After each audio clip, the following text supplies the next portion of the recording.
और उधर अमेरिका के टेक्सास से एक बड़ी खबर सामने आई है, जहां स्पेसएक्स के सुपर रॉकेट स्टारशिप में स्टैटिक फायर टेस्ट के दौरान जबरदस्त विस्फोट हो गया है। यह हादसा 19 जून 2025 को उस वक्त हुआ जब रॉकेट को जमीन पर खड़ा रखकर इंजन का परीक्षण किया जा रहा था। अचानक इंजन चालू होते ही स्टारशिप में तेज धमाका हुआ और रॉकेट के निचले हिस्से में आग लग गई।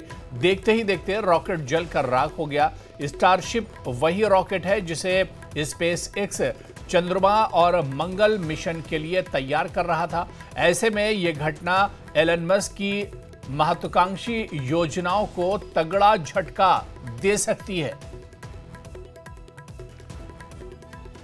तो ये तस्वीर आप देखें, कितना जबरदस्त ये धमाका था। और आपको बताते चलें कि अमेरिका के टेक्सास से ये बड़ी खबर है, जहां पर स्पेसएक्स के स्टारशिप में ये धमाका हुआ है।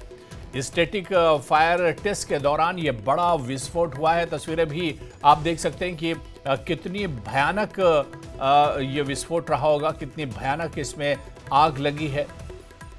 और स्टैटिक फायर टेस्ट के दौरान ये बड़ा धमाका हुआ है।